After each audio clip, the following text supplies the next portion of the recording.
Bonsoir, bienvenue dans Au cœur de l'enquête, la seule émission qui vous permet de suivre une enquête dans les moindres détails. Ce soir, direction Marseille, délinquance, criminalité, vous allez découvrir le travail de la police comme si vous y étiez. Vol à l'arraché, trafic en tout genre et règlement de compte mortel, la cité phocéenne est depuis plusieurs années secouée par la violence. Il y a aujourd'hui pour la police un problème, Marseille.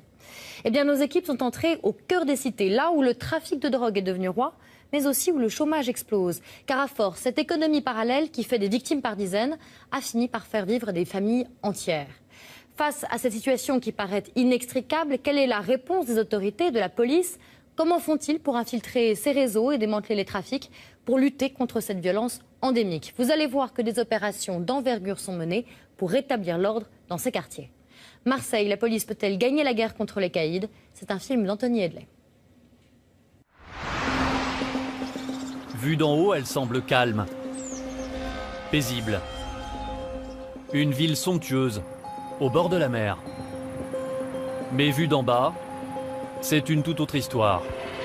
Au milieu de la foule, voilà ce qui fait le quotidien. Des trafics en tout genre. Cigarettes de contrebande et stupéfiants. Tu sais où est-ce que je peux acheter à fumer ici? Non, voilà, tout droit là. Ouais. Et là, on a raté. Et des scènes comme celle-ci, beaucoup plus frappantes.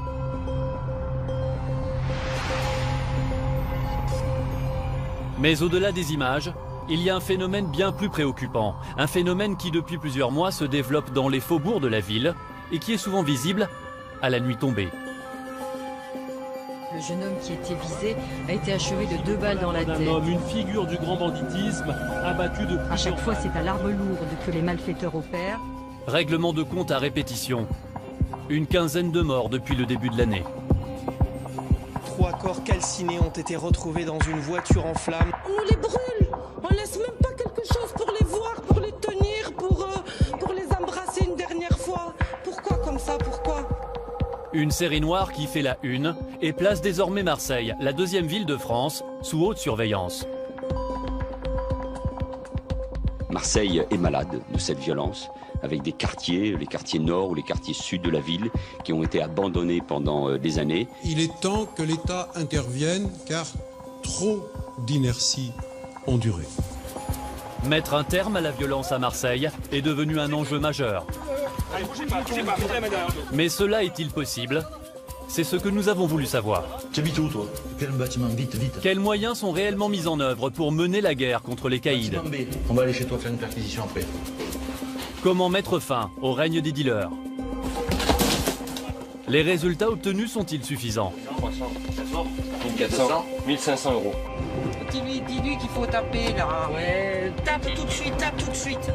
Et face aux forces de l'État, C'est pas à moi. Ça non plus. dans les quartiers sensibles,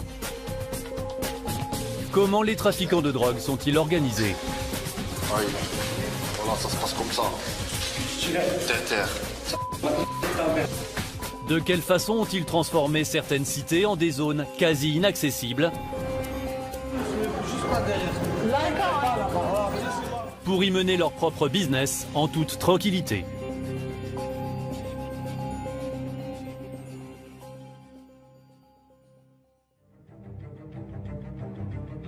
Ce qui est frappant lorsqu'on enquête sur la criminalité à Marseille, c'est que contrairement aux autres grandes villes françaises, la violence, les agressions ont souvent lieu en plein jour et en plein centre-ville.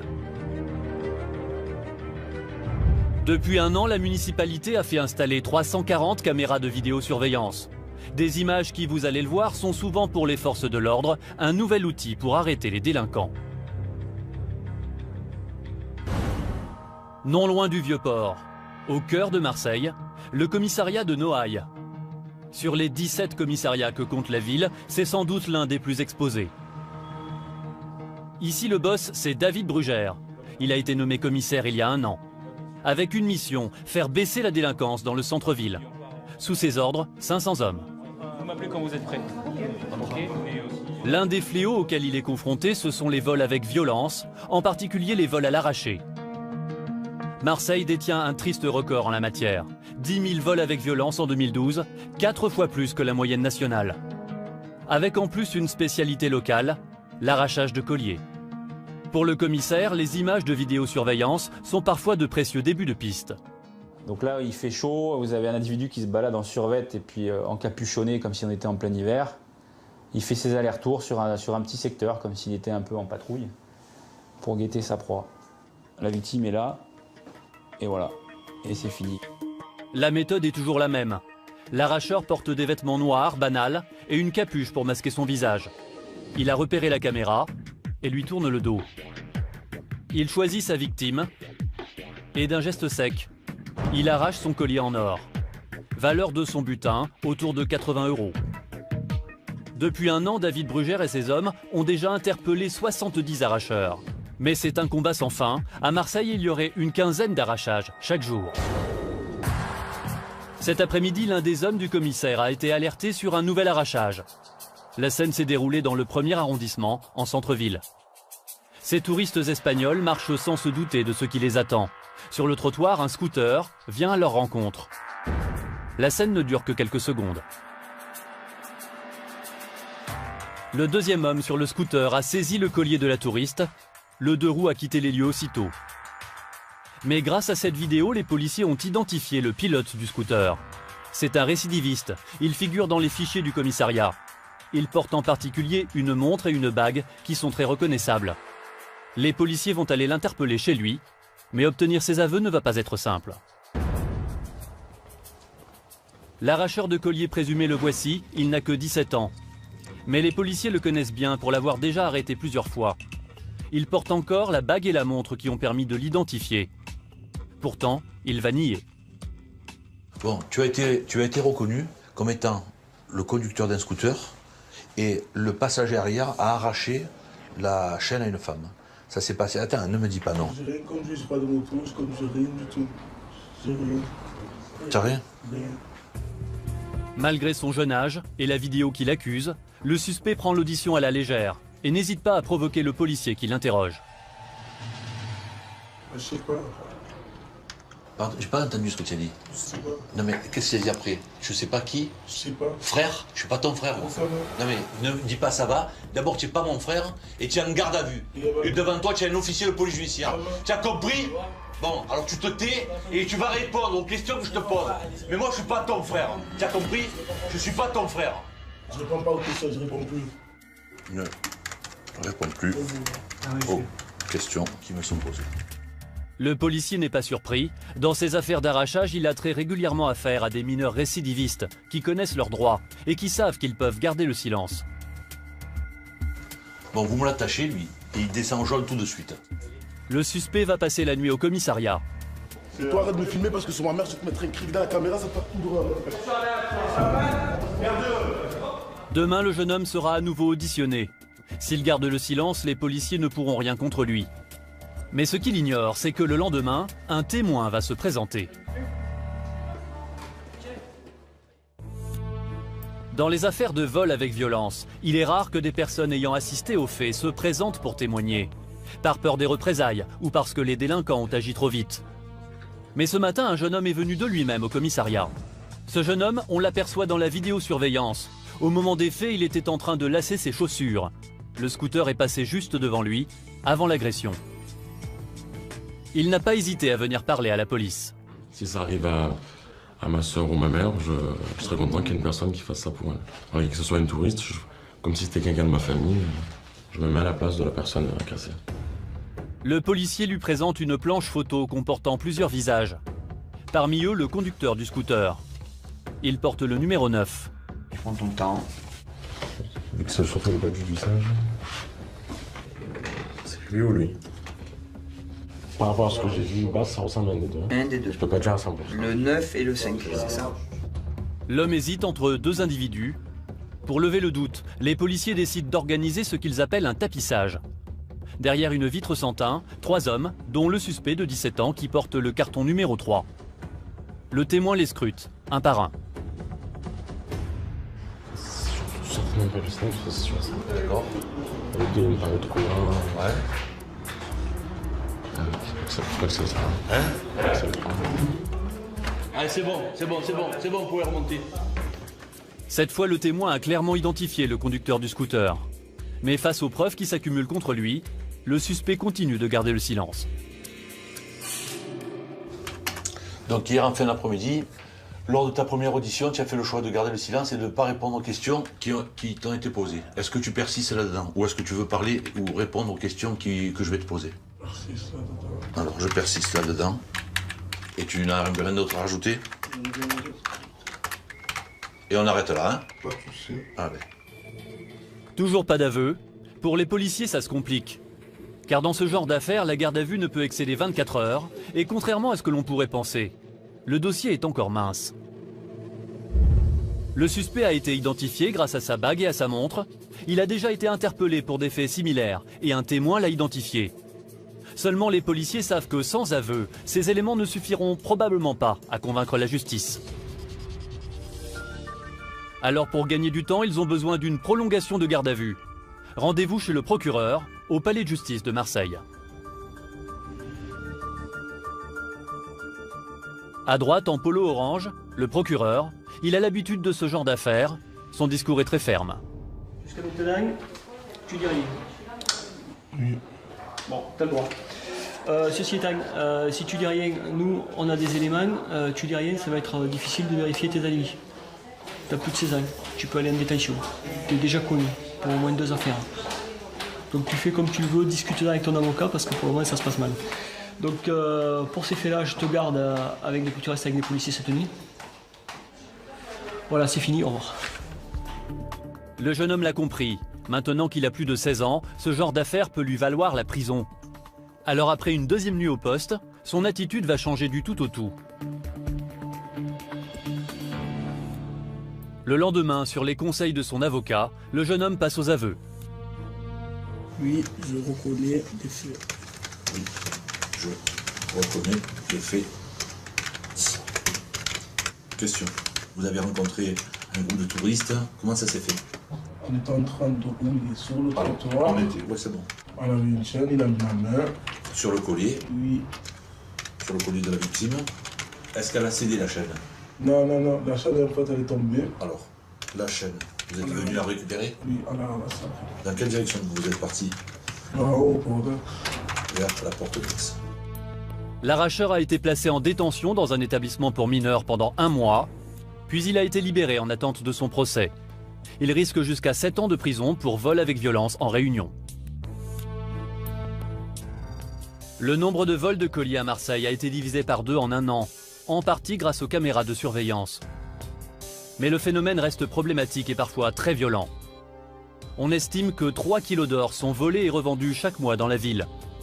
Et si ce type de délinquance est si fréquent à Marseille, c'est parce qu'il est très facile ici pour un voleur de revendre bagues et bijoux. En plein cœur de la ville, la porte d'Aix est une place connue de tous les Marseillais. Un haut lieu de trafic illégal. Ici tout se vend, tout s'achète. Contrefaçon, drogue et cigarettes de contrebande. Combien? Ça dépend quoi. 4 €. Cet endroit, les hommes du commissaire Brugère y patrouillent régulièrement. En scooter, par équipe de 2, ils sillonnent le secteur. Parfois la chance leur sourit. Ce jour-là, en passant, ils ont repéré une personne suspecte.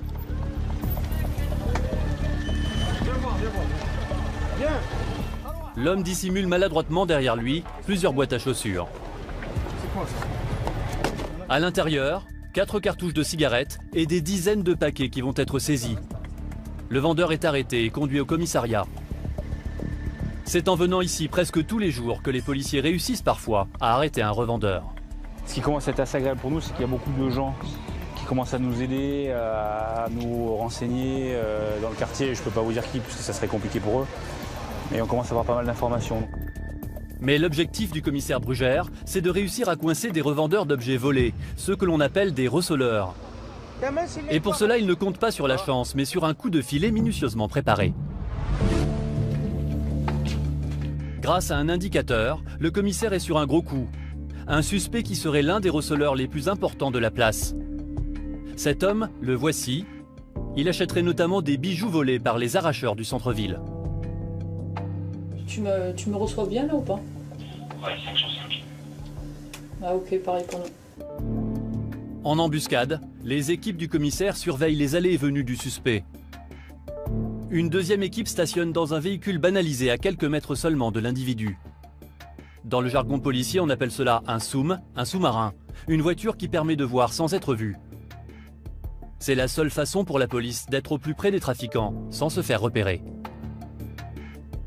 Un homme s'approche du receleur présumé. Apparemment, il a quelque chose à lui vendre. Il a acheté un truc, hein, il a surposé un truc dans sa main droite et il l'a posé après sur la table avec des anciens. C'est la transaction que les policiers attendaient. Leur indicateur n'a pas menti, ils vont pouvoir maintenant interpeller le suspect. 5 heures le lendemain matin, le commissaire Brugère et ses hommes se préparent pour l'opération. Vous leur avez montré physiquement où c'est, l'endroit où c'est? Oui. Donc c'est parti. D'après leurs renseignements, le receleur changerait souvent de domicile. Depuis quelques jours, il dormirait dans un appartement non loin de la porte d'Aix. C'est là qu'ils vont tenter de l'interpeller. C'est qui tout double hein, ce matin? C'est le pactole ou c'est rien? Mais rien ne va se passer comme prévu. Police! Dans l'appartement, un couple, mais pas de traces du receleur. C'est pas lui. Oh mais non! Sérieux? Non, c'est pas lui. Ah non! Est-ce que vous avez prêté votre appartement à quelqu'un pendant le ramadan? Oui. À qui? Son prénom c'est quoi? Ah c'est bon, on n'a pas faux alors. Le receleur a bien dormi ici il y a quelques semaines, mais l'homme dit ne pas savoir où il dort maintenant. En revanche, il désigne facilement une quantité de matériel informatique haut de gamme que le receleur stocke chez lui. Il y a 2 écrans. Tu as vu? Ces ordinateurs proviennent probablement d'un cambriolage, une belle découverte. Mais le receleur lui reste introuvable. Pour le commissaire Brugère, la course contre la montre a commencé. Le souci c'est qu'à partir de là, c'est vrai que le temps joue un peu contre nous. Le receleur est peut-être déjà au courant de l'opération de police. Le commissaire et son équipe doivent le trouver au plus vite, sinon il risque de quitter la ville. Et cette fois, c'est la chance qui va donner un coup de pouce aux policiers. Alors qu'il circule porte d'Aix, en pleine rue, il tombe soudain nez à nez avec le receleur. Attendez! L'interpellation est immédiate. Bah ouais, on a un petit coup de cul là pour une fois là, c'est énorme. Ouais. Le receleur semble plutôt coopératif. Il donne l'adresse de l'appartement dans lequel il aurait dormi la veille. Peut-être est-ce là qu'il stocke les bijoux et les objets volés qu'il a rachetés. La vague. Là, ça commence à me plaire. Les policiers s'y rendent aussitôt. Oh, bouge pas, lève tes mains. La fouille des lieux commence. Mais au bout de quelques minutes, les policiers comprennent que le suspect leur a menti. Il n'a pas dormi là? Il n'a pas dormi là? Il n'y a pas ses affaires. Il n'y a aucune de ses fringues, il n'y a pas ses tongs, il n'y a que dalle. Donc il nous cache un appart. Ouais. Aucun effet personnel du suspect sur place. Et désormais, l'homme s'est muré dans le silence. Pour les policiers, il ne reste plus qu'une seule possibilité pour boucler l'affaire.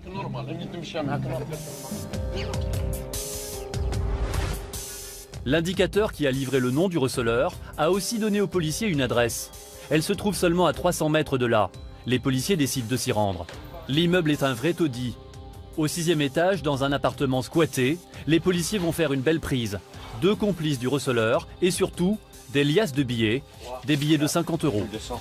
5, 1200. 1300. D'accord. 1400. 1500 €. On est d'accord? Le compte est bon? Les policiers viennent de mettre la main sur les 2 banquiers du receleur. L'étau se resserre. L'homme commence à livrer des informations. Tu rachètes les téléphones et tu rachètes l'or et après tu revends à qui? Un mec au bled. À un mec au bled. Donc tu pars au bled avec tout Non. et tu vends. Non. Qui c'est qui fait le voyage pour toi? C'est lui qui vient? Ouais. Donc ça veut dire qu'il stocke entre temps. Où est-ce qu'il est? Allez demander en arabe. Où est-ce qu'il met son stock là? Il n'y a pas, c'est toujours il n'y a pas. C'est toujours il n'y a pas. Combien? Non, il y a quelque part. La fouille de l'appartement se poursuit. Mais elle ne donne rien de plus. Rien. Pas la moindre trace d'or ou de bijoux. Les hommes du commissaire Brugère n'ont toujours pas trouvé la planque du receleur. Et il ne leur reste plus aucune adresse à visiter. C'est l'impasse. Mais le commissaire n'a pas dit son dernier mot. De retour au commissariat, le receleur présumé est placé en garde à vue. Il refuse de donner l'adresse de son stock, alors le commissaire va opter pour une autre stratégie. Tous les enquêteurs sont mobilisés pour rappeler leurs indicateurs et dénicher tout renseignement utile. Il n'y a pas la voiture, il n'y a personne. Bon. Chacun active ses réseaux. Là, il nous a fait le même coup, là. Et quelques minutes plus tard, la stratégie s'avère payante. L'un des hommes du commissaire obtient une adresse plausible. Il faut maintenant agir immédiatement, avant que des complices ne viennent vider les lieux. Cette fois, le commissaire va employer les grands moyens. Il a fait venir une trentaine d'hommes en renfort, notamment des policiers en tenue et les hommes de la BAC, la brigade anticriminalité. La BAC, j'aurais aimé que vous preniez les fiacres et Montaulieu. Mettiez les deux voitures de chaque côté. Car l'adresse obtenue se trouve en plein cœur de la porte d'Aix. Et les policiers le savent. Dans ce secteur de Marseille, en plein après-midi, il y a foule. Envoyer seulement quelques hommes sur place serait risqué. Ils pourraient se trouver rapidement pris à partie. Et alors les VTT, vous montez sur Saint-Charles. Et pareil, au top, vous glissez et vous rentrez dans Bon Pasteur. Est-ce qu'il y a des questions? C'est bon? Merci. Le dispositif est en place. L'opération est lancée. Pour éviter tout attroupement, il faut être rapide. L'immeuble est un vieux bâtiment marseillais assez dégradé. La porte est close et l'interphone ne fonctionne pas. Les policiers vont devoir improviser. C'est plié, ça? Dans une opération de flagrant délit, la loi les autorise à enfoncer la porte. 1, 2, 3. Tiens, empêche-moi. L'immeuble n'est qu'en partie habité. Mais dans l'appartement visé, cette fois, c'est le jackpot. Tout ça, rempli. Yes. Tout ça, c'est rempli. Yes. Tout ça, c'est rempli. Dans un renfoncement, les policiers ont découvert la caverne d'Ali Baba. Des dizaines de cartouches de cigarettes. Après comptage, il y en a 250. Valeur, 10 000 €. C'est un festival. Une balance de précision pour peser l'or, mais aussi des bijoux. Or blanc, ouais, on commence à trouver de l'or, donc c'est bon signe. Et même de faux papiers d'identité. Alors, là tu as des cartes d'identité, donc il doit faire aussi un trafic de... Alors on va tout vérifier, mais il doit faire un trafic de papier. C'est un supermarché de tout. Hein. Le commissaire ne pensait pas découvrir pareil trésor. Un complice qui veillait sur le stock du receleur est également arrêté. Le gérant du magasin de cigarettes, entre guillemets, c'est lui. Donc on commence à refaire un peu le puzzle. Comme des trophées, les saisies du jour sont exposées sur le trottoir, en pleine rue. Une façon pour les policiers de montrer aux délinquants qu'ils occupent le terrain. Aujourd'hui, ils ont mis fin au trafic d'un des plus gros receleurs de la porte d'Aix, un succès comme il ne s'en présente pas tous les jours. Le receleur risque jusqu'à 10 ans de prison et 750 000 € d'amende. Les vols à l'arraché sont l'un des fléaux contre lequel le commissaire Brugère tente de lutter à Marseille. Mais le problème le plus grave, c'est le trafic de drogue et les violences qu'il provoque. Règlement de compte, exécution sommaire en pleine ville.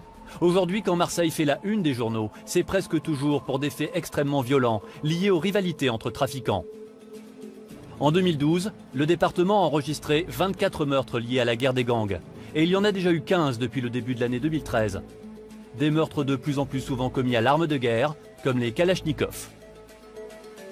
Il faut dire que le trafic de drogue est un business qui irrigue l'ensemble de la cité phocéenne. Une économie parallèle, structurée, qui génère un chiffre d'affaires colossal, jusqu'à 50 000 € par jour dans certains quartiers. Ce trafic tue, mais au quotidien il fait vivre des dizaines de milliers de personnes. Les dealers bien sûr, mais aussi leurs familles et leurs proches. Oula, là-dedans. Et la drogue circule aujourd'hui depuis les quartiers tenus par les trafiquants, jusque dans les rues du centre-ville de Marseille.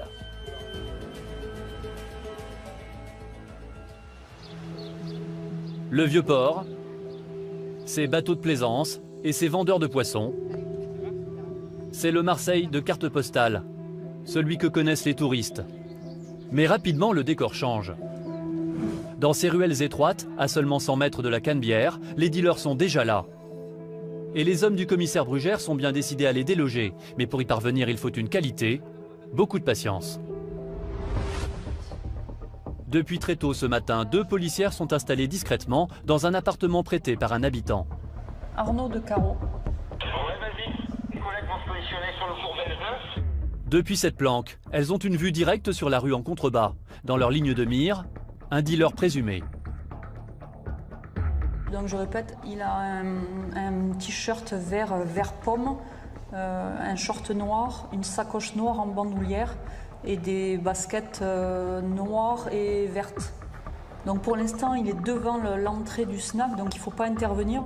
Pour intervenir, les policiers ont besoin d'un flagrant délit, car un dealer ne garde jamais de drogue sur lui. Il la cache dans un stock, non loin de son point de vente. Tout l'enjeu pour les policiers, c'est de localiser ce stock. L'appareil photo permet aux officiers de police de garder une image des individus qui abordent le suspect. Et un important dispositif policier attend leur signal. À quelques rues de là, des agents en tenue se tiennent prêts à intervenir. Le commissaire Brugère, lui, se tient au prochain carrefour, en liaison permanente. Quand soudain la policière en embuscade saisit une transaction. Ouais, ça y est. Ouais, il y a une vente là, donc l'acheteur jean bleu, style de mocassin foncé, noir ou bleu marine, t-shirt bleu marine, il a mis le produit dans la poche arrière droite du jean.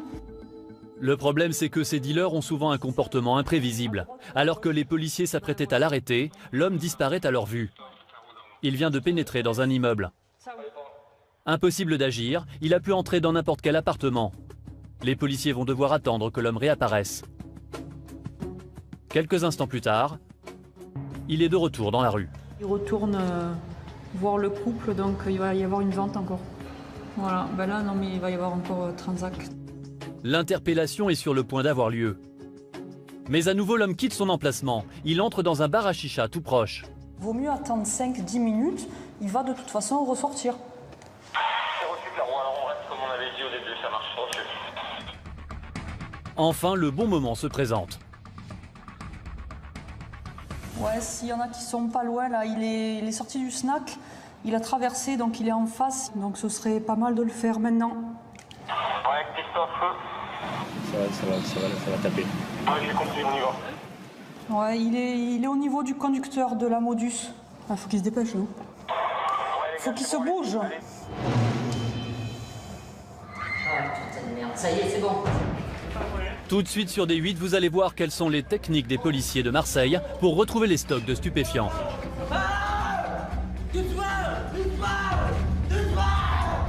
Oh oui! Oh oui! Oh oui, ça c'est beau ça! Vous verrez également comment les trafiquants ont fait de certaines cités des territoires où règne la loi du plus fort. Et comment certains citoyens essaient de leur résister, malgré les risques de représailles. Quand il a été battu à coups de barre de fer, qu'il a eu des points de suture et tout, j'ai eu vraiment peur qu'il le tue, quoi. Le problème, c'est que ces dealers ont souvent un comportement imprévisible. Alors que les policiers s'apprêtaient à l'arrêter, l'homme disparaît à leur vue. Il vient de pénétrer dans un immeuble. Impossible d'agir, il a pu entrer dans n'importe quel appartement. Les policiers vont devoir attendre que l'homme réapparaisse. Quelques instants plus tard, il est de retour dans la rue. Il retourne voir le couple, donc il va y avoir une vente encore. Voilà, ben là non mais il va y avoir encore transac. L'interpellation est sur le point d'avoir lieu. Mais à nouveau, l'homme quitte son emplacement. Il entre dans un bar à chicha tout proche. Vaut mieux attendre 5-10 minutes, il va de toute façon ressortir. C'est reçu, Claro, alors on reste comme on avait dit au début, ça marche, reçu. Enfin, le bon moment va se présenter. Ouais, s'il y en a qui sont pas loin, là, il est sorti du snack, il a traversé, donc il est en face, donc ce serait pas mal de le faire maintenant. Ouais, Christophe. Ça va taper. Ouais, j'ai compris, on y va. Ouais, il est au niveau du conducteur de la Modus. Ah, faut qu'il se dépêche, hein. Faut qu'il se bouge. Ça y est, c'est bon. L'homme est interpellé. C'est bon, interpellation en cours. Top pour l'affaire.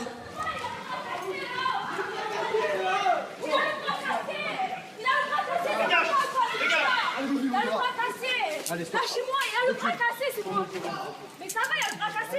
Il faut un équipage rapidement au 38-42. C'est bon, je suis devant, Caro. Ouais, reçu. Déjà, la foule se masse aux abords de la rue. Les policiers en VTT ont pris place pour bloquer les accès et garder le contrôle de la situation. T'as vu le monde qu'il y a ? La foule, ça se rapproche à une vitesse. Maintenant, il faut aller très vite. La crainte des policiers, c'est que des complices soient alertés et que le stock de drogue ne disparaisse. La policière a repéré en particulier un homme en t-shirt blanc dont le comportement lui semble suspect. Ouais, est-ce qu'il y a les collègues des VTT qui sont devant le 42 qui peuvent faire raccrocher là, le mec qui est en t-shirt blanc? Putain. Fais raccrocher le mec qui a le t-shirt blanc là, il est au téléphone, je sais pas s'il prévient la famille. Il parle avec le collègue, il faut pas qu'il se serve du téléphone parce je pense qu'il le connaît. Pour les policiers, le plus dur reste à faire. Trouver le stock du dealer présumé, l'endroit où il conserve la drogue qu'il revend. Peut-être dans l'immeuble dans lequel il est entré après sa transaction. Dans la cage d'escalier, le chien semble avoir flairé quelque chose.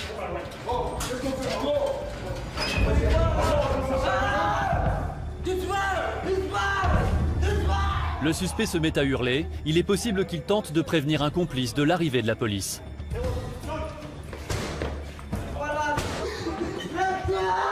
Mais dans l'appartement, la seule personne présente est sa mère. Dans la confusion ambiante, les policiers gardent en tête que c'est le stock du suspect qu'ils doivent trouver. Non. Le chien, il a marqué en bas dans la boîte aux lettres, vous êtes au courant? Ouais. Est-ce qu'il y en a que dans la boîte aux lettres? Je te parle. Est-ce qu'il y en a que dans la boîte aux lettres? Dans la boîte aux lettres, j'ai pas, monsieur. Il n'y en a pas ici? Quand il n'y en a plus dans la boîte aux lettres, comment tu fais? Tu remontes au champ. Monsieur, cassez pas la porte, s'il vous plaît. C'est ta faute. La porte de la chambre du dealer est enfoncée pour tenter de localiser sa cache. Donc quand le chien marque, ça veut dire qu'il y a eu trace du produit stupéfiant, on cherche. Le chien se trompe rarement en fait. Ça intéresse. Où ça? Le meuble là. Ça fout la patte au chien. Ça sent le chien. Ça sent un shit à plein de tubes là. Ah oui, putain. Jeune, il y a quoi là-dedans? Là, il n'y a même pas besoin d'être un chien pour sortir. Pourtant, dans l'appartement, pas de traces de drogue. Seulement des paquets de billets de banque. Regarde là, tu vois, c'est de l'argent, le chien il a marqué les billets, d'accord? C'est comme ça qu'on les trouve, donc on les saisit, d'accord? C'est pas le rôle de ma mère, ça. Mais on le saisit quand même. Maman, elle t'a pris tes sous. Ce chien-là ne marque pas l'argent, il marque le stupéfiant. Donc s'il a marqué ici avec les billets, c'est que les billets ont été en contact avec les stupéfiants, ce qu'on pourra après déterminer éventuellement avec des analyses poussées.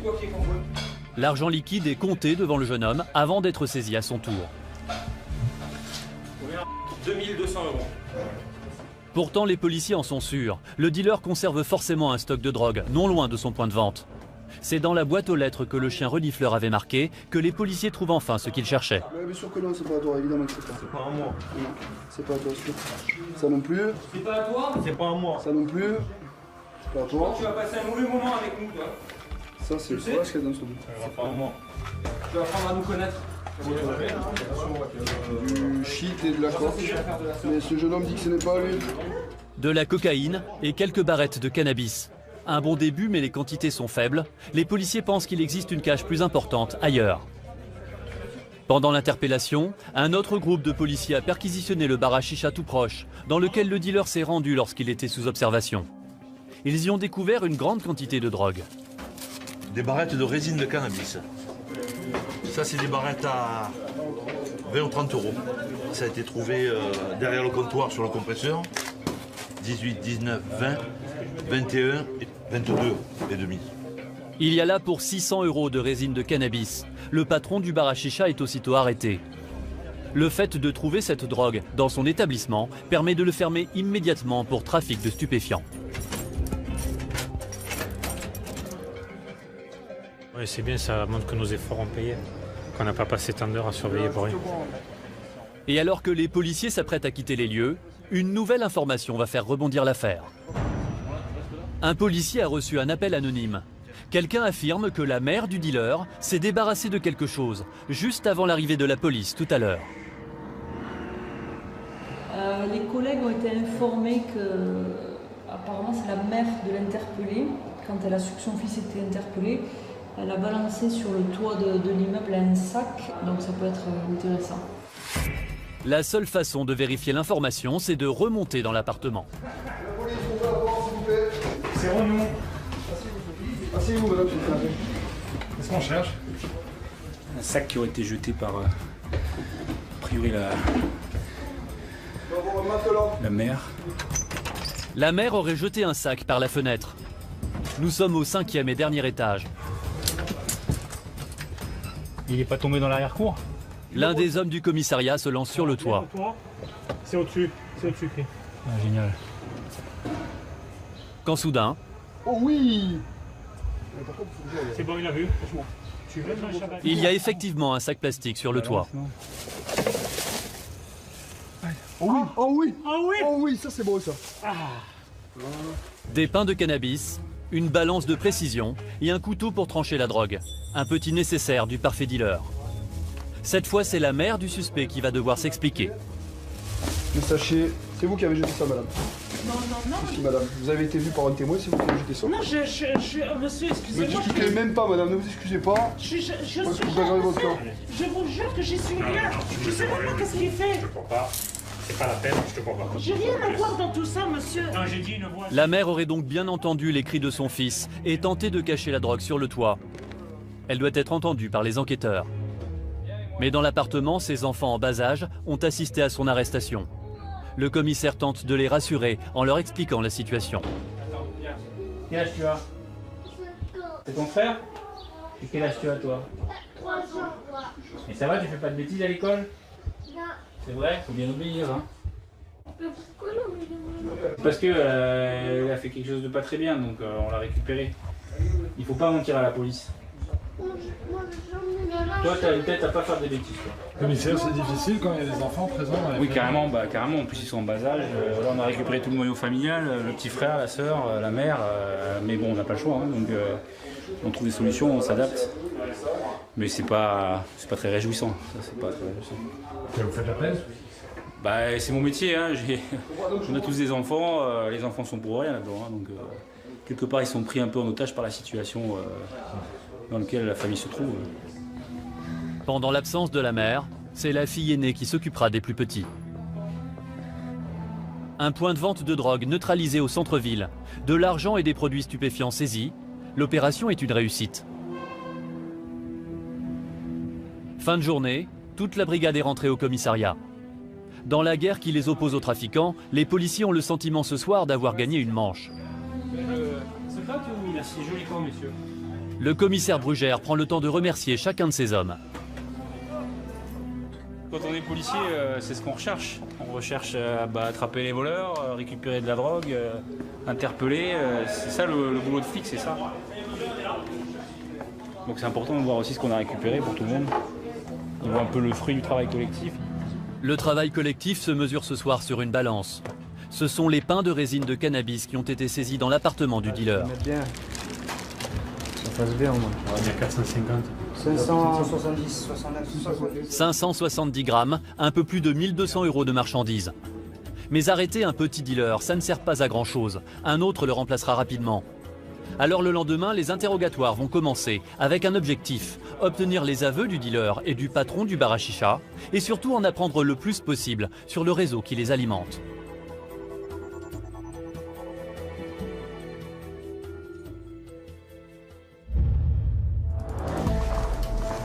Pour concrétiser le flagrant délit, l'équipe du commissaire Brugère ne dispose que de 48 heures.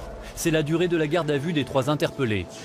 Le patron du bar à chicha, le dealer présumé et sa mère. Dans ce bureau, l'interrogatoire a commencé pour le patron du bar et l'homme n'est pas coopératif. Tu vas arrêter de crier dans le bureau. Vous me laissez pas parler. Moi je te dis que tu vas arrêter de crier. Tu as compris? Le gardé à vue est très agité. Ce qui l'inquiète le plus, c'est qu'à l'extérieur, on puisse penser qu'il coopère avec la police. Je ne vais pas balancer les gens, c'est pas une balance. Je ne vais pas balancer les gens, je vous dis je sais pas. Après c'est vous qui savez. Je sais pas, je sais pas. Je veux pas balancer, c'est une autre chose. Marquez je veux pas balancer alors. Marquez je veux pas parler, c'est tout. Je veux pas parler, c'est pas je veux pas balancer, je veux pas parler. Vous savez très bien, la vérité, ce qu'il y a à moi, ça existe des gens moi qui je ne sais savent parler. pas. Après déjà je veux pas parler, j'ai peur des représailles. C'est tout. Pourquoi tu je le veux dis pas pas? parler, je veux pas parler, c'est tout, chef. Dans une ville comme Marseille, tout se sait très vite. La peur des représailles met en panique le propriétaire du bar à chicha. Son interrogatoire tourne au dialogue de sourds avec l'enquêteur.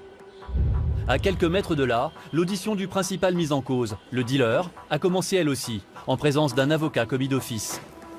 Face aux questions des policiers, le jeune homme essaye de minimiser la gravité de ses actes. Est-ce que tu vends de la drogue?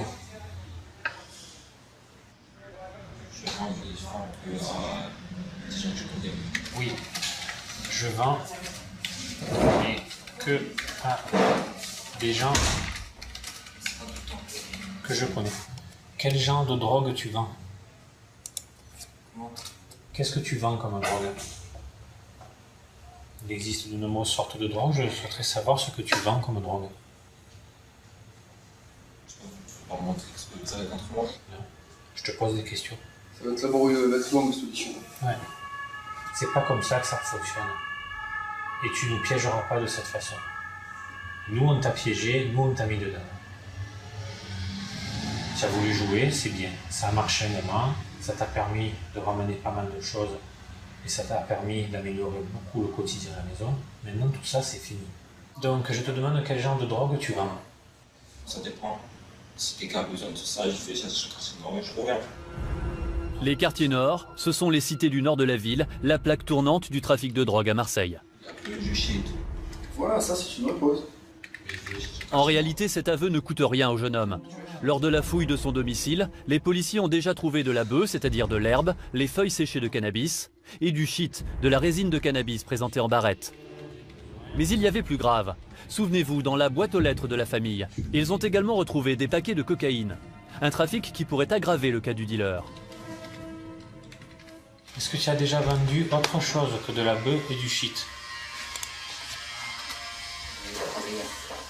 Pardon? Il n'y a pas rien. Donc tu veux dire que hier c'était la première fois que tu avais de la coke à vendre? Mais à peine a-t-il fait ce lourd aveu que le jeune homme semble se sentir mal. Oui, dis-moi. Tu te sens mal? Tu te sens mal? C'est-à-dire? Il va tomber, tu devrais le tenir parce qu'il est en train de faire un malaise. On va arrêter l'audition, quand on va venir les pompiers, et on reprendra après. Alors je... Harold, appelle les pompiers, s'il te plaît. Dans ce genre de cas, les policiers n'ont pas le choix. Ils doivent interrompre l'interrogatoire.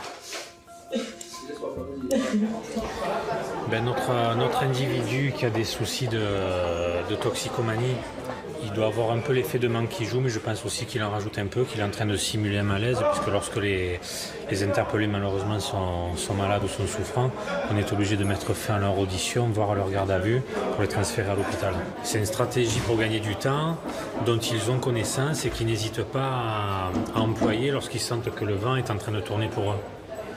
Donc là, je pense qu'il y a une petite part de vrai dans son malaise, et je pense qu'il y a aussi une grosse part de simulation. Toxico en manque ou dealer qui cherche à gagner du temps, les policiers ne prennent aucun risque. Le jeune homme va se reposer quelques heures en cellule. L'audition de la mère du dealer s'avère tout aussi complexe. Les policiers ont pris leurs renseignements. Sa seule ressource est le RSA, elle est veuve et ses enfants ne travaillent pas. Or, d'après l'enquête, la famille semble vivre bien au-dessus de ses moyens. Peut-être est-elle au courant des trafics de son fils aîné. Interrogée en présence de son avocate commise d'office, elle nie toute implication. Est-ce que vous saviez que votre fils, il vendait de la drogue? Pas du tout. Je vous entends pas. Je savais pas. Je savais pas. Vous savez s'il gagne de l'argent, votre fils? Il gagne pas du tout d'argent ou vous savez pas? Je sais pas. J'ai jamais vu mon fils avec l'argent. Est-ce qu'il travaille en ce moment, madame? Non, il travaille pas. Vu son âge, il ne perçoit aucun revenu. Il ne touche pas d'ACDIC, ni de RSA. Il est trop jeune. Saviez-vous que cette drogue se trouvait sur votre toit? Non, pas du tout. La seule accusation que les policiers peuvent porter est celle d'avoir dissimulé le sac plastique. La mère aurait caché la drogue sur le toit. Mais le témoin qui a renseigné les policiers à ce sujet est un témoin sous X, c'est-à-dire un témoin anonyme. Cela risque de ne pas être suffisant face aux dénégations d'une mère de famille. Alors le directeur de l'enquête va utiliser une ruse pour la convaincre d'avouer sa complicité. Madame, pouvez-vous prendre ça à la main et me le rendre, s'il vous plaît? Prenez-le à la main, c'est un sac plastique. Prenez-le à la main et vous me le rendez. Je vais vous expliquer, je vais expliquer à votre avocat. C'est pour vous montrer quelque chose. Voilà, vous l'avez à la main, vous me le rendez. La surface sur laquelle vous avez posé vos mains sur le sac plastique, si j'y fais faire un prélèvement par la police technique et scientifique, nous allons retrouver des traces d'ADN. D'après vous, Si nous faisons effectuer des prélèvements d'ADN sur les sacs plastiques que nous avons récupérés sur le toit hier, lorsque nous sommes venus chez vous, est-ce que vous pensez que sur ces sacs, on risque de trouver votre ADN? Est-ce que vous pensez que ces sacs, vous avez pu les tenir à la main? Mais monsieur, j'ai rien à voir dans tout ça. Moi, j'ai jamais touché ces sacs, je les ai pas vus chez moi. Je les ai pas vus chez moi, il n'y a pas de sacs, des trucs comme ça. Je ne sais pas, je n'ai jamais vu ces sacs. La mère continue de nier. Alors inlassablement, le policier va répéter son argument principal, le témoignage sous X. Il sait que c'est parfois à l'usure que les suspects finissent par céder. La première fois que vous avez vu ces sacs, madame? Hier, un témoin, qui restera anonyme. Il vous a vu, vous, jeter des sacs plastiques blancs et un couteau sur le deuxième pan de toiture qui surplombe votre appartement, endroit même où mon collègue, hier, les a découverts. Donc est-ce que c'est vous qui avez jeté les sacs plastiques sur le toit? Réfléchissez bien à me parler. Vous voulez sortir? 2 minutes. La démonstration du policier a-t-elle fait réfléchir la mère? Toujours est-il qu'après quelques minutes en tête-à-tête avec son avocate, elle va enfin accepter de parler. Je vous fais la question simple, donc je vous repose la question. Est-ce que vous avez jeté sur le toit les sacs? Quand je vous ai vu monter, j'ai fouillé, j'ai trouvé des sachets. Je les ai balancés. Vous avez paniqué, vous avez balancé ça sur le toit, c'est ça? Pour cet aveu, la mère peut être poursuivie pour complicité de trafic de drogue. Elle risque la même peine que son fils, 10 ans de prison et 750 000 € d'amende. 1 heure après son malaise, le dealer a été ausculté par les pompiers. Il a apparemment retrouvé toute sa santé. Grâce à ses propres aveux et à ceux de sa mère, les policiers estiment qu'ils ont d'ores et déjà de quoi l'envoyer devant le procureur. Ils se permettent même une pointe d'ironie sur le malaise de la veille. Par contre, tu lui diras à quel endroit tu comptes te jeter par terre pour faire encore le cinéma pour faire un peu le ménage avant. D'accord? Pour les hommes du commissaire Brugère, le dossier est bouclé. Depuis notre tournage, l'affaire a été jugée en comparution immédiate. Le dealer de 19 ans a été condamné à 3 ans de prison ferme. Sa mère a été condamnée à 1 an ferme pour complicité de trafic de drogue. Mais le juge d'application des peines l'a laissé en liberté au nom de sa situation de mère de famille. Le gérant du bar à chicha, lui, a été placé sous contrôle judiciaire. Il a suffi de 48 heures pour éradiquer un point de vente de stupéfiants. En cette période où Marseille fait la une toutes les semaines pour ses faits divers, un succès comme celui-là mérite un peu de publicité. Monsieur le chef d'état-major. Le directeur de la sécurité publique de la ville, Pierre-Marie Bourniquel, est venu féliciter les hommes de la brigade pour l'arrestation du dealer. Et devant notre caméra, il en profite pour faire passer un message, celui de la fermeté. Nous, on est des policiers, on est des flics, on est là pour contrôler, interpeller, arrêter, mettre à disposition de la justice. Moi, j'ai pas peur du terme répression, je le revendique. Mais l'ampleur de la tâche est énorme. Selon les estimations, le trafic de drogue à Marseille générerait aujourd'hui un chiffre d'affaires évalué entre 400 et 500 000 € chaque jour. Si les violences débordent aujourd'hui sur les quartiers centraux de la ville, les policiers le savent bien, c'est depuis les cités que tous les trafics s'organisent. C'est l'une des particularités de Marseille. À l'intérieur même de la ville et proche de son centre, 150 cités s'étendent sur des kilomètres alentours. 40 d'entre elles, au moins, sont considérées par les forces de l'ordre comme des lieux de deal. Comme par exemple la Castellane, la Cayolle, Herbel, les Micocouliers, les Cèdres, les Bleuets, Bassins ou le Plan d'Aou. Depuis des années, les policiers y multiplient les descentes pour tenter de stériliser le trafic. Une guerre de harcèlement qui s'avère finalement peu efficace, car sitôt une bande mise hors d'état de nuire, une autre prend le relais. Ces cités sont devenues le creuset de tous les maux de la ville. Et si Marseille est la ville de France qui possède le plus grand nombre de cités, parfois très proches du centre-ville, c'est en grande partie pour des raisons historiques. Car vous allez le voir, lors de leur construction, on les a souvent bâties vite et mal, en situation d'urgence. Tout a commencé dans les années 60. Marseille est une ville qui s'est mal remis des bombardements de la Deuxième Guerre. Les quartiers les plus anciens du centre-ville, comme le Panier, sont devenus insalubres. Certaines habitations sont des taudis. des bidonvilles sont apparus. Alors un grand plan de rénovation va être lancé. La ville se couvre de chantiers, on démolit, on rénove. Le secteur du bâtiment a besoin de milliers d'ouvriers. C'est l'époque où par bateau entier débarquent les premiers immigrés venus du Maghreb. Ils fourniront une main-d'œuvre bon marché. Mais voilà, il faut les loger. Alors on construit dans la précipitation les premières cités sur les hauteurs de la ville. On les appellera les quartiers nord. Ces cités sortent de terre dans l'urgence, on construit beaucoup, des tours, des bars, et ce n'est que le début.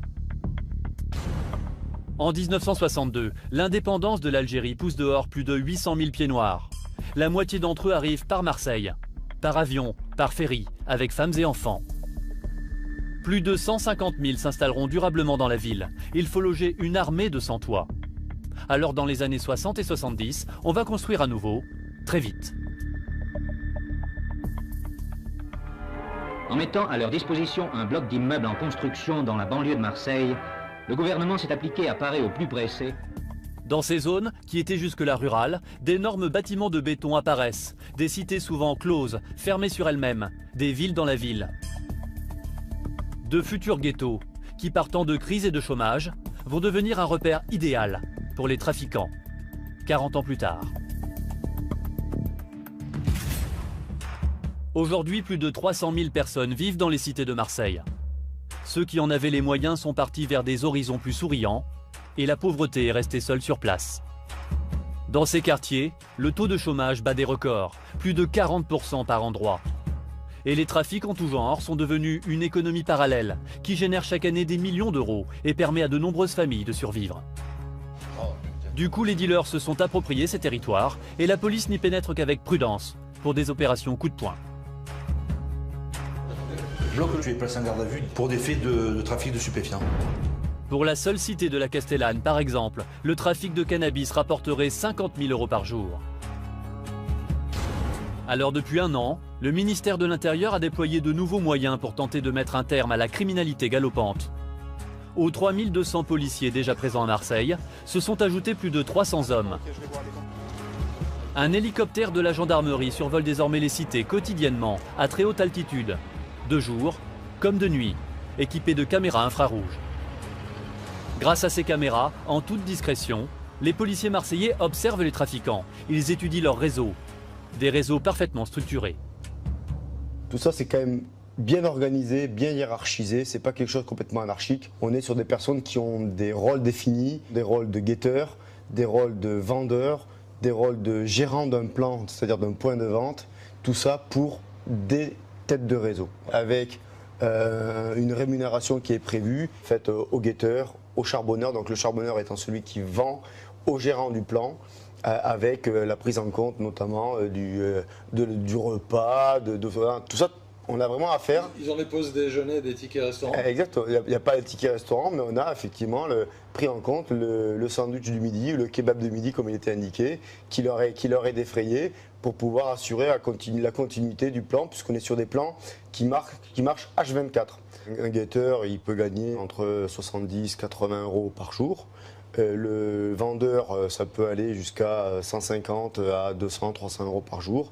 Et ensuite, on monte. Celui qui est vraiment le plus gagnant dans l'organisation, c'est la tête de réseau. Si les trafiquants se jouent aisément des forces de l'ordre, c'est parce que les lieux de deal sont nombreux, proches du centre-ville et simples d'accès.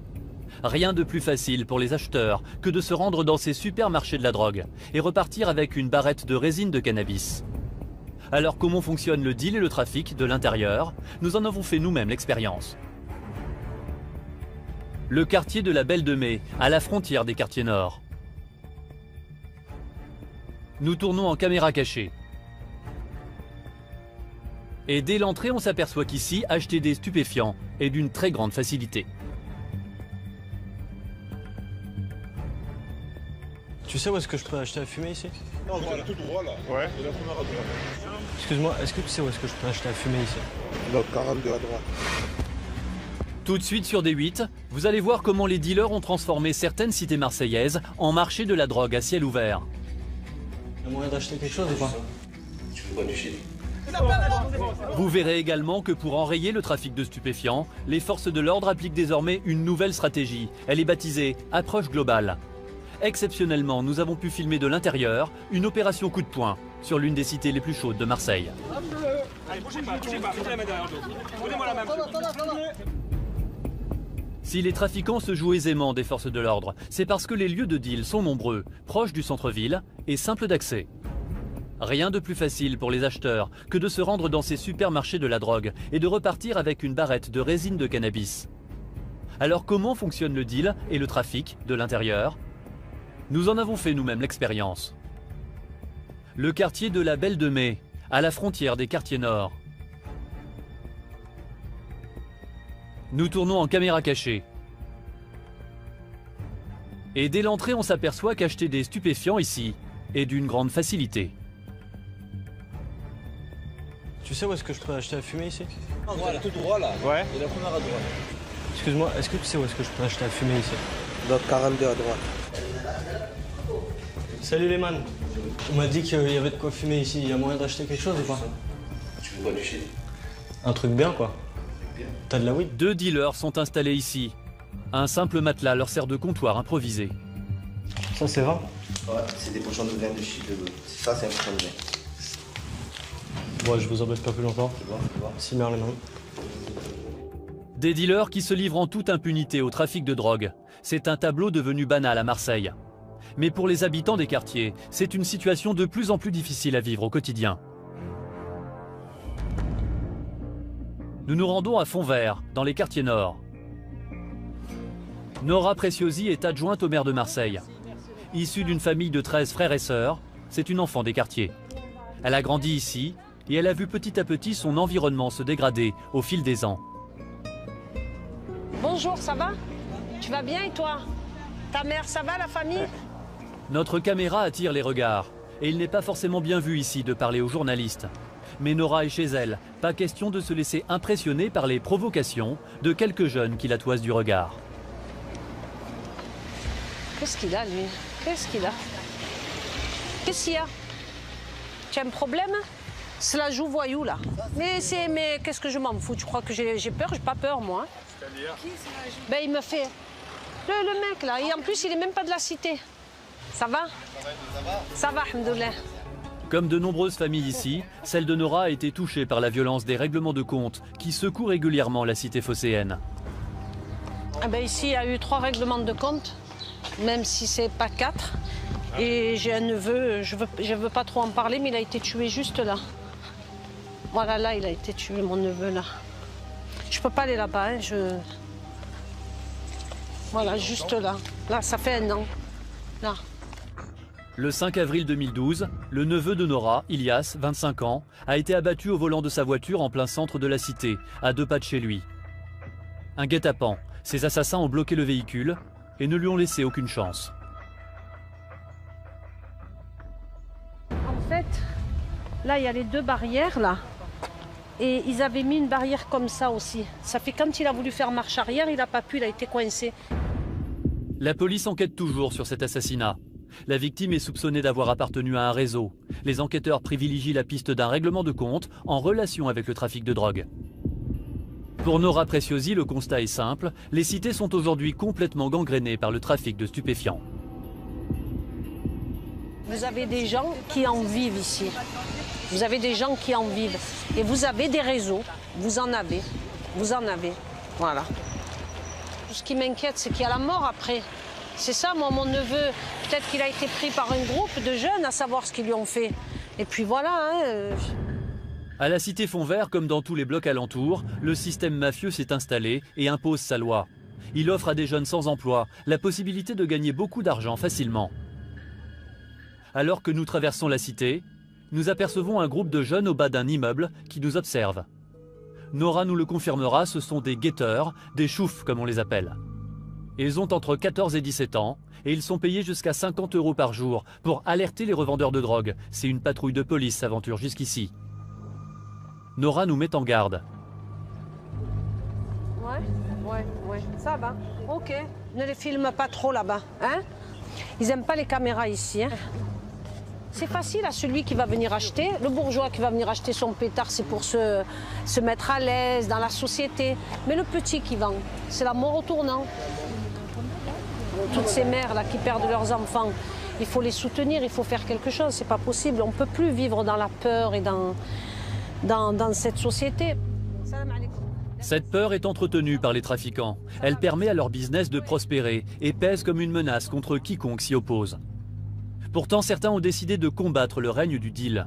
Il ne s'agit pas de policiers, mais de simples citoyens, particulièrement déterminés.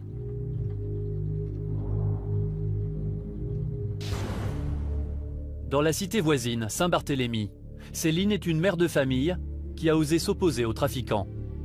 Elle s'est battue sans relâche pour sortir son fils des griffes des dealers. Son garçon avait rejoint un réseau qui trafiquait juste sous les fenêtres de son appartement. Où est-ce que ça se déroulait? Ici, juste là. Juste en bas de chez lui. En bas de mes fenêtres. Depuis, les dealers se sont déplacés. Ils sont 20 mètres plus loin. Il est un peu plus en retrait vers là-bas. Un peu plus en retrait. Mais on peut pas y aller, c'est trop... Non, c'est trop risqué. Le fils de Céline avait tout juste 15 ans quand il est entré dans une bande de revendeurs de résine de cannabis. Comme le veut la règle, il a débuté comme simple guetteur. Il a commencé par le chouf. Alors le chouf, le chouf veut dire regarde en arabe. Et en fait, donc quand on fait le chouf, on fait le guet. Pour voir si les voitures de police arrivent et tout. Donc après, il a grimpé de grade, on va dire. Du chouf, il est passé au charbon. Le charbon, c'est la vente. Céline a senti que son fils était pris dans l'engrenage. Alors elle est allée voir les dealers et elle les a implorés de laisser partir son garçon. Mais dans les cités de Marseille, on n'échappe pas au réseau aussi facilement. Non seulement les trafiquants sont restés sourds à ces demandes, mais pour couper court à tout échappatoire, ils ont répondu avec leur langage, la violence. Quand il a été battu à coups de barre de fer, qu'il a eu des points de suture et tout, j'ai eu vraiment peur qu'il le tue, quoi. La bande est même allée jusqu'à s'en prendre directement au domicile de Céline pour l'intimider. Ici, j'ai eu un impact de balle. Donc j'ai cassé la vitre et je l'ai enlevé. Et vous avez fait la même chose un peu partout dans votre appartement? Voilà, ouais.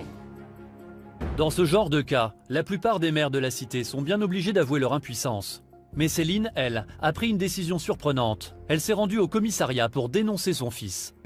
Elle s'est dit qu'en le faisant arrêter, au moins, elle l'éloignerait de l'emprise des dealers. Mais là encore, elle s'est heurtée à un mur. Je suis allée à la brigade des stupes.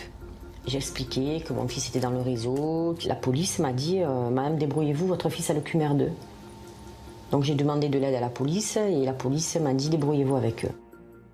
Alors Céline a décidé de ne plus compter que sur elle-même. Elle a mené son enquête et elle a répertorié les identités de tous les membres de la bande. Puis, armée de ces informations, elle a fait ce que personne ici n'ose jamais faire. Elle est allée voir directement le chef du trafic, le caïd. J'ai fait pression au gérant en disant voilà, je veux que tu sortes mon fils de là, sinon tu vas plonger, quoi. Ouais, de toute façon, c'est pas une femme qui va m'impressionner et tout. J'ai dit, mais t'as pas une femme devant toi, tu es une mère de famille. Tu sais pas qu'une mère de famille est capable de crever pour son gosse et de sortir toute griffe dehors. Chose rare, face à la détermination de Céline, les caïds ont cédé. Céline n'a plus jamais entendu parler d'eux. Son fils est parti vivre loin de Marseille, à l'écart des fréquentations qui ont failli lui coûter la vie. Une histoire qui finit bien, mais rares sont les histoires comme celle-là dans les quartiers.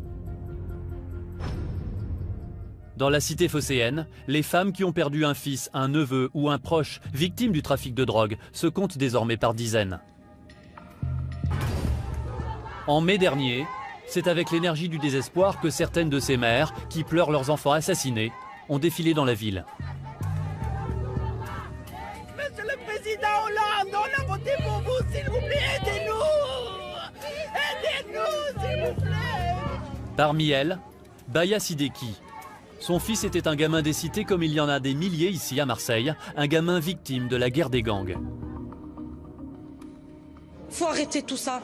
Alors maintenant, moi j'appelle les mamans, à toutes les mamans, sortez dans la rue, battez-vous pour vos enfants, ne laissez pas faire tout ça. Nos enfants, c'était pas des bandits, c'est pas des caïds, c'est pas des mafieux.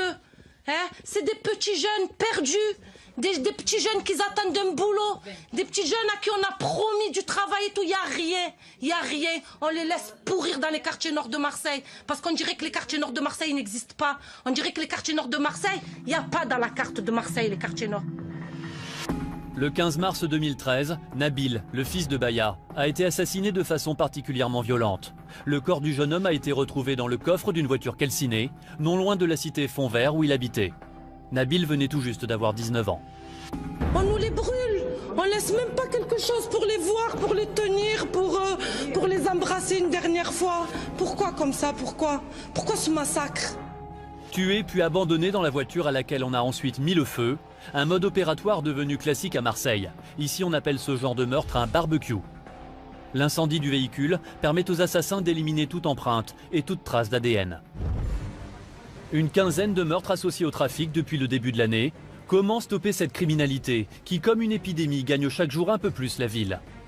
Quelle réponse pour qu'enfin la paix revienne dans les quartiers? C'est une préoccupation qui remonte désormais jusqu'au plus haut sommet de l'État. Enjeu numéro 1 pour les autorités, réinstaller le pouvoir et la loi à Marseille. Ce jour-là, Manuel Valls, le ministre de l'Intérieur, a fait le déplacement. Face à la spirale de la violence, le ministre veut affirmer haut et fort qu'il ne reste pas inactif. Nous gagnerons ce combat contre la délinquance pour redonner à Marseille tous les atouts pour son développement. Depuis bientôt un an, les forces de l'ordre ont mis en place une nouvelle stratégie. Elle porte un nom, l'approche globale, une méthode quasi militaire. Une action coup de poing qui cible un quartier sur une période de 30 jours à travers une mobilisation policière massive. Une stratégie de guerre qui en quelques mois a déjà été utilisée dans 18 cités marseillaises. Objectif, asphyxier les trafiquants et les pousser à quitter les cités. Alors comment fonctionne cette nouvelle méthode policière? Est-elle aussi efficace que le ministre le promet? Exceptionnellement, nous avons eu l'autorisation de filmer de l'intérieur la préparation et le déroulement d'une de ces opérations d'envergure dans une cité marseillaise. Vous allez voir que derrière le déploiement de forces spectaculaires, c'est toute la complexité et la violence des rapports de force dans la ville de Marseille qui apparaît.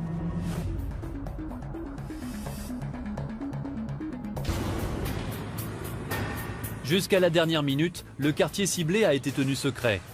À Marseille, la moindre fuite pourrait mettre en péril le travail des policiers.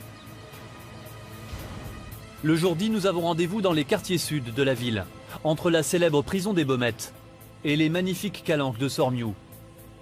C'est la cité de La Cayolle qui sera dans les jours à venir la prochaine cible des forces de l'ordre. La Cayolle est un îlot de pauvreté. Une enclave où les policiers n'interviennent que très ponctuellement. Mais aujourd'hui, à quelques mètres de l'entrée de la cité, les forces de police se tiennent prêtes. La méthode est toujours la même. Avant d'intervenir en force, les policiers vont cibler un trafiquant de stupéfiants. Leur cible est un dealer déjà connu des services de police. Il vient d'être repéré dans la cité. Dans l'inscription, c'est un jeune habillé tout en noir, t-shirt noir, manches courtes avec description blanche devant, et un pantalon noir ou bleu marine avec des bandes blanches et un pantalon retroussé. D'accord? Ouais, c'est parti. Il faut agir vite pour profiter de l'effet de surprise. Dis-lui qu'il faut taper là. Ouais, tape tout de suite. Ouais, Christophe de Valérie, il faut taper. Non, tu t'appelles. Vous l'avez vu? Non. Le dealer peut tenter de s'échapper. S'il prend la fuite dans la cité, les policiers ont peu de chances de le retrouver. Mais l'homme ne s'attendait pas à pareil déploiement de force. Il est facilement interpellé. Dans sa sacoche, une dizaine de sachets d'herbe, prêts à la vente. Par rapport à ce qu'on s'attendait, on a un peu de produit, c'est déjà pas mal. Et à force de se faire péter, généralement ils n'ont plus de grosses quantités sur eux, ils cachent un peu partout. C'est le jeu du petit poussé, il faut trouver. L'arrestation du dealer permet de passer à la deuxième phase de l'opération. Les policiers et leurs chiens renifleurs se déploient maintenant dans tout le quartier. Au milieu des habitants surpris, les policiers passent les environs au peigne fin. Voitures, maisons, parking et le moindre bosquet. C'est souvent dans ce genre de cage très simple que les trafiquants dissimulent leur drogue. Il est dans le... Il y a un peu d'herbe Et un peu d'herbe, trois pochons de coke et des barrettes de résine. Et de la coke, c'est déjà pas mal. De petites quantités de stupéfiants, disséminées un peu partout par les dealers. Pas grand-chose, 2-3 barrettes et des sachets de conditionnement. À l'arrivée de la police, ils ont préféré se débarrasser de la drogue qu'ils avaient sur eux. Une technique classique. Ils savent qu'être arrêtés en possession de drogue peut valoir jusqu'à 1 an de prison et 3 750 € d'amende. C'est justement ce qui risque d'arriver à cette jeune femme. Elle a été arrêtée chez elle avec quelques barrettes de cannabis. Parce que la fille, c'est elle qui l'a acheté, donc elle est placée en garde à vue. D'accord, placée en garde à vue, il faut qu'elle me justifie la provenance de ce véhicule. Tout à fait. Garée dans l'allée de la maison, une voiture de luxe d'une valeur de plus de 20 000 €. Aux yeux des policiers, il est surprenant que la jeune femme ait les moyens de s'offrir pareil véhicule. Ce commissaire la soupçonne de l'avoir acheté avec de l'argent sale. On a un véhicule qui est manifestement est un véhicule de luxe et qui ne correspond pas du tout avec le train de vie des habitants. Donc on va essayer d'établir une procédure de non-justification de ressources. Ça commence à s'agiter. Dans la cité, la tension monte. Les habitants sont de plus en plus nombreux dans les rues, gênant les opérations. Les esprits s'échauffent. Les policiers ne vont pas s'attarder plus longtemps. D'autant que l'objectif de cette première journée est atteint, avec 2 personnes interpellées et des stupéfiants saisis. Ouvre-le, il fait chaud. Ouvre-le, il fait chaud. Arrêtez de filmer là. Les choses sérieuses, en réalité, commenceront le lendemain, car c'est toute la particularité de ces opérations approche globale. Pendant 1 mois, tous les jours, les forces de l'ordre ne vont plus quitter le quartier.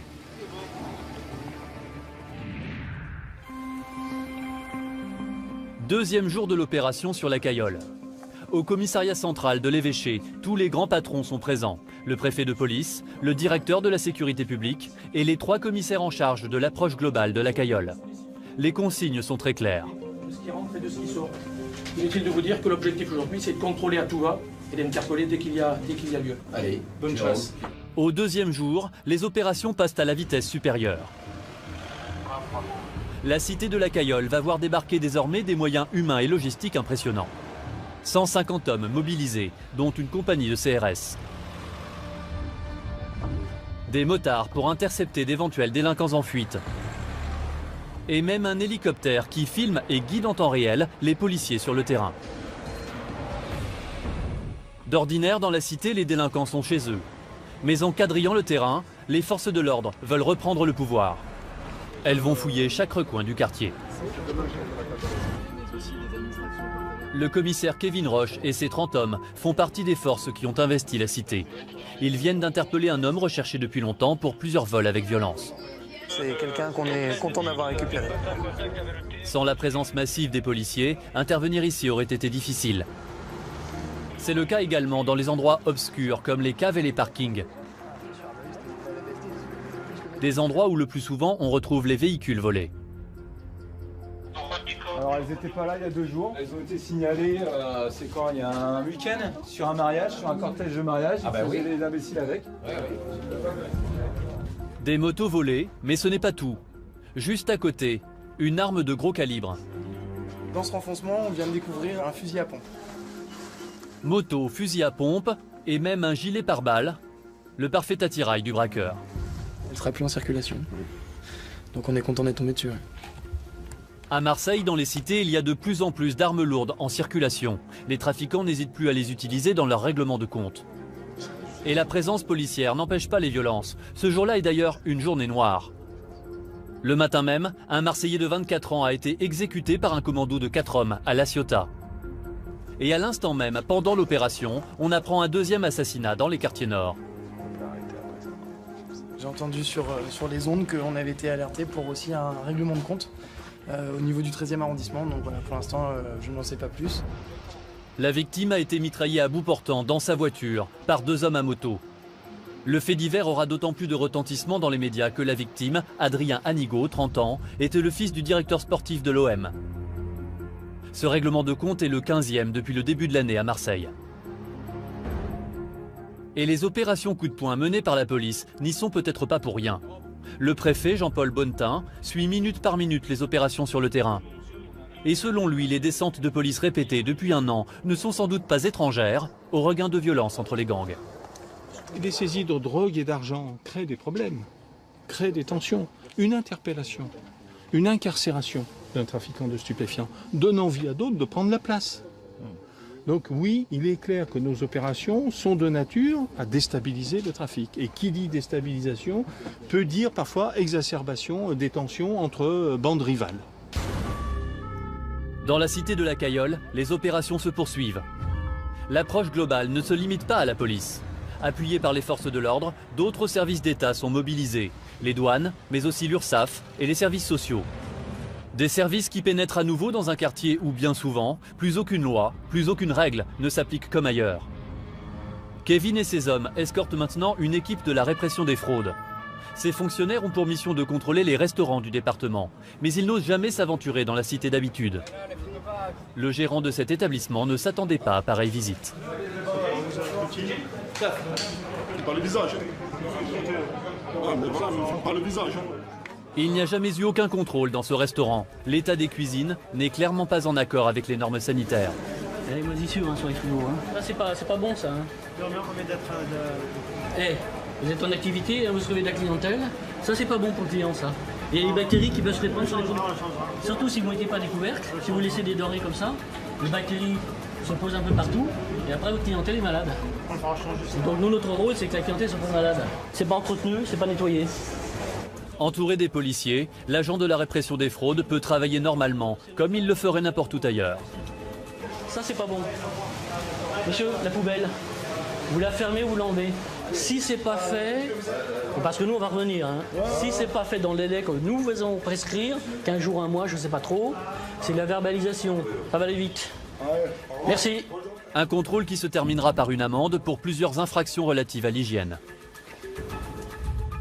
À quelques minutes de là, une autre prérogative d'État est rétablie, la chasse au travail au noir.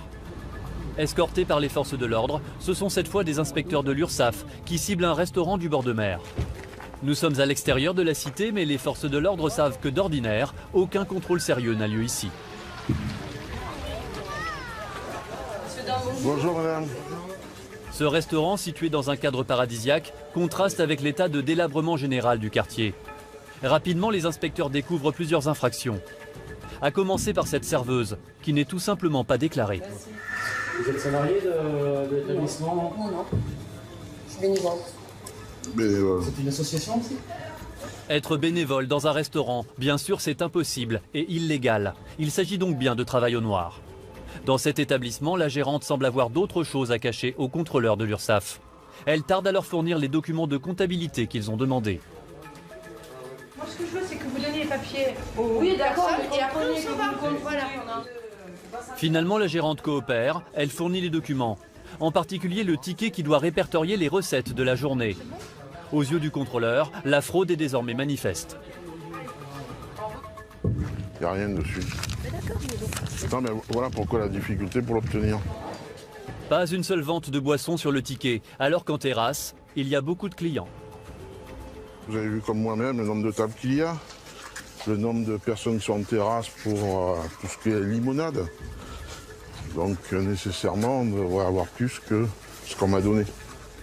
Ces informations seront transmises au fisc. C'est lui qui décidera des poursuites à engager contre le restaurant. Grâce aux forces de police, l'URSSAF, la répression des fraudes et d'autres services ont pu retravailler normalement dans la cité. On n'avait pas vu ça depuis longtemps dans le quartier. Et vous allez voir que les policiers poussent le souci du détail plus loin encore. Depuis des années, les épaves de voitures s'entassent dans la cité. Ces véhicules sont souvent placés là intentionnellement par les trafiquants pour freiner les interventions de police en bloquant les voies d'accès ou pour cacher des marchandises. Alors à la Cayolle, un balai incessant de dépanneuses a commencé, sous étroite protection policière.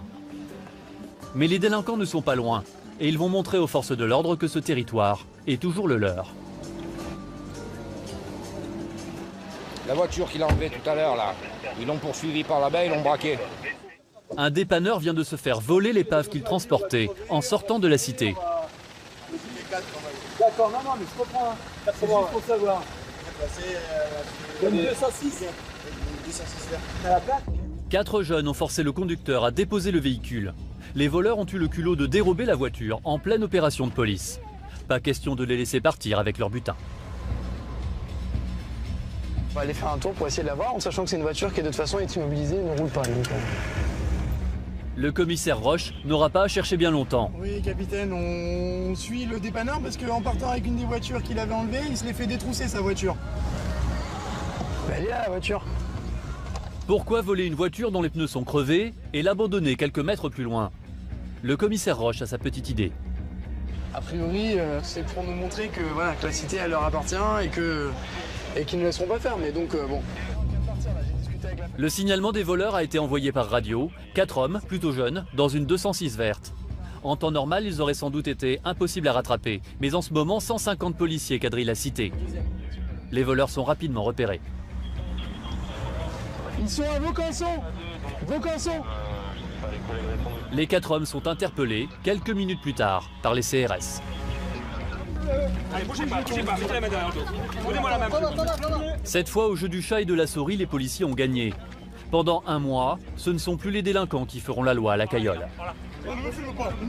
Mais lorsque l'opération prendra fin, que se passera-t-il? Dans 30 jours, quand CRS et hélicoptères ne seront plus là, les trafiquants ne risquent-ils pas de réinvestir les lieux comme avant? Régulièrement, le ministre de l'Intérieur, Manuel Valls, tient à venir en personne dans les quartiers pour assurer le service après-vente de sa méthode et prouver qu'elle fonctionne. Cette cité du Clos-la-Rose, dans les quartiers nord, est tristement connue pour ses règlements de compte. Elle a fait l'objet d'une opération policière d'envergure au mois de mars. Alors quelques mois plus tard, le ministre veut démontrer que la police a repris en main le quartier et que l'endroit a retrouvé toute sa quiétude. Oui, un changement. Bien sûr. Qu'est-ce qui a changé alors? Ça a changé, c'est calme, c'est très bien. On voit que les forces quand même sont présentes, c'est vrai qu'il y a beaucoup, il y a de l'attention quand même. Pendant 3 semaines, il y a eu la police et maintenant on va voir la suite. On attend la suite. Car comme à chaque fois, l'opération a duré un mois et ensuite les forces de l'ordre sont reparties. Certains habitants ont peur aujourd'hui que les trafics ne reprennent rapidement. Un mois, est-ce que c'est assez, suffisant? Si on s'aperçoit qu'il faut plus de temps et plus de présence, notamment des forces mobiles, en l'occurrence des CRS, c'est bien, il faudra le faire. Mais on part déjà de cette présence. Marseille a 3 compagnies. Soudain, un incident va interrompre notre interview. Derrière, mais le fait d'avoir 3 compagnies mobiles... Ce bruit, c'est une pierre qui vient de tomber à quelques mètres du ministre. Voilà. On avance un peu. Le service de sécurité en alerte demande à ce que le cortège se déplace plus rapidement. Manuel Valls a été pris pour cible. Apparemment, sa méthode ne plaît pas à tout le monde dans la cité. Ça sera long, mais on y arrivera. On y arrivera. Le déplacement du ministre n'aura duré qu'1 heure. Juste le temps d'essayer de rassurer les habitants. La réalité, c'est que lorsque la présence massive des policiers prend fin, le bras de fer avec les trafiquants recommence. Et les caïds des cités reprennent souvent l'avantage. Ce matin, le commissaire Roche et sa chef, la commissaire Fontaine, partent en mission dans les quartiers sud, cité de la Sauvagère. Oui, je vous annonce un départ du CP10. S'ils se rendent dans cette cité, c'est parce qu'elle a fait l'objet d'une approche globale en début d'année. Et il semble qu'aujourd'hui, la situation dégénère à nouveau. La veille au soir, une tentative de règlement de compte a eu lieu dans le quartier. La commissaire veut à tout prix éviter la reprise du cycle de la violence. On craint que certains individus de la cité se soient armés ou préparés à des attaques du type de celle d'hier soir. Donc il faut qu'on soit vigilant. Il y a encore quelques mois, les policiers rentraient sans problème dans cette cité. Ce n'est déjà plus le cas aujourd'hui. Les délinquants ont repris possession des lieux. En plein milieu de la rue, une voiture abandonnée barre la route. Pour pénétrer dans la cité, il faut la déplacer. Une perte de temps qui permet aux trafiquants de retarder la police. Cette situation n'est pas surprenante. Les dealers connaissent même les plaques des véhicules de police banalisés. Elles sont notées sur le mur.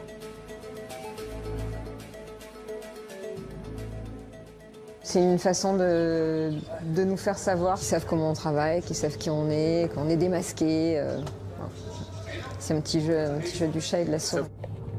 À ce jeu-là, les policiers semblent avoir un train de retard. Dans la cité, tout le monde est au courant de leur présence. Il n'y a presque plus personne dehors. À part ce jeune homme qui traîne dans le quartier et qui va être immédiatement contrôlé par les policiers. Bonjour Jeanne. C'est la police. Tu as rien interdit, rien de dangereux? Non. L'individu n'a pas de drogue sur lui. Peut-être s'en est-il débarrassé.